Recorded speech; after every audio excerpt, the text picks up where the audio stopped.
Hello student, मैं पल्लवी स्वागत करती हूँ अपने यूट्यूब चैनल एजुकेशन लवर में।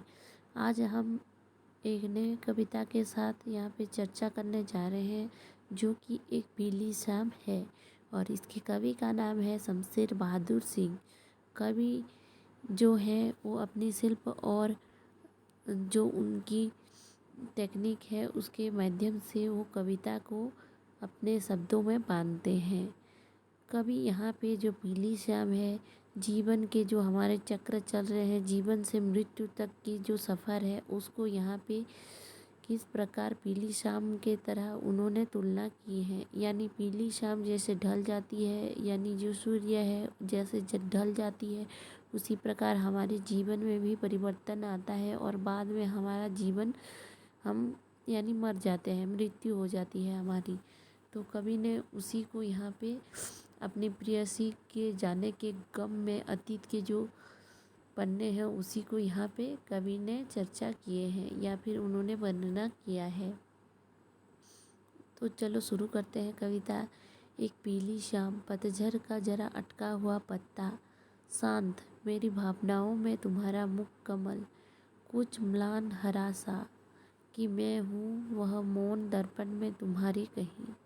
यहाँ पे कवि अपनी प्रेयसी को ये अतीत के जो उनकी हंसी भरे पले थे उसी को यहाँ पे याद कर रहे हैं और ये कविता लिखे हैं।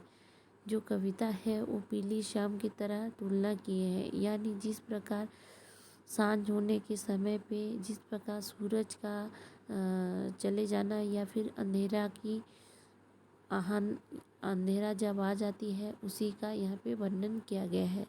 और पतझड़ के जो मौसम, पतझड़ का जो पत्ता रहता है एक पेड़ से गिर जाता है, पर आधा पत्ता जो रहता है वो गिर जाता है, पर कुछ पत्ते जो होते हैं वो अटक कर रह जाते हैं और वो शांत रहते हैं।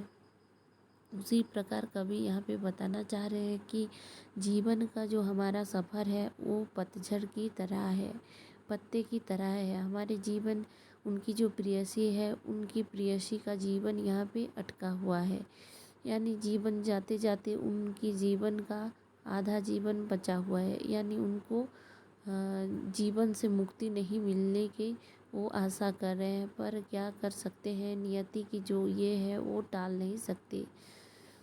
मेरी भावनाओं में तुम्हारा मुख कमल, यानी कभी अपनी जो भावना है वहाँ पे कभी अपनी प्रेयसी के मुख कमल को याद कर रहे हैं।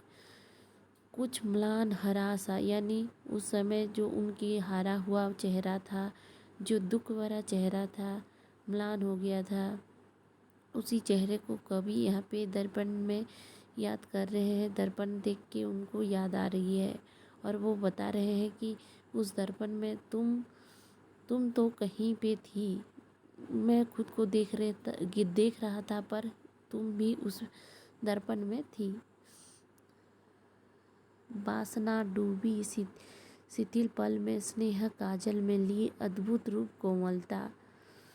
वासना डूबी, यानी जो जीवन का जो आधा चक्र है, वासना जो है वो डूब गई है, यानी जो शिथिल पल है वो थम गया है, यानी जो पल है वो थम गया है। आँखों में तुम्हारे काजल है, स्नेह भरा सुंदर काजल है और तुम अद्भुत हो, सुंदर हो, तुम्हारा रूप कोमल है। कवि यहाँ पे बता रहे हैं, यानी उनकी प्रेयसी का जो सुंदरतम चेहरा है उसी को यहाँ पे याद करते हुए कवि ने लिखा है कि उनका जो काजल, आँखों का जो काजल है, जो अद्भुत रूप है, जो उनका शिथिल यानी जो पल है वो थम जाए, इस प्रकार कवि सोच रहे हैं। अब गिरा वह अटका हुआ आंसू, संध्या तरका सा अतल में, यानी जिस प्रकार हमारे आँख से आंसू निकलते हैं पर आधे गिर जाते हैं, गिरने के बाद कुछ आंसू ऐसे होते हैं जो आँख में रह जाते हैं, यानी वो अटक जाते हैं, उसके बाद कभी भी वो गिर सकते हैं। अब गिरा यानी कोई कभी भी वो गिर सकते हैं। जो अनमोल आंसू हैं वो गिरने वाले हैं। जो शांत तारका, यानी जो तारे को बोल रहे हैं यहाँ पे, वो जो गिर जाता है वो भी अटका हुआ है।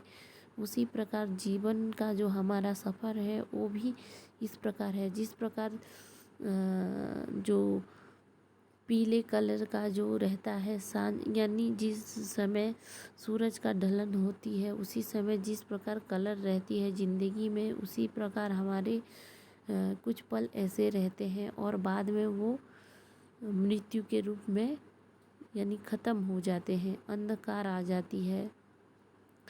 कवि यहाँ पे अपनी जो बिंब रूपी कविता है उसी को प्रकृति के साथ जुड़े हैं। जीवन हमारा बड़ा अनमोल है।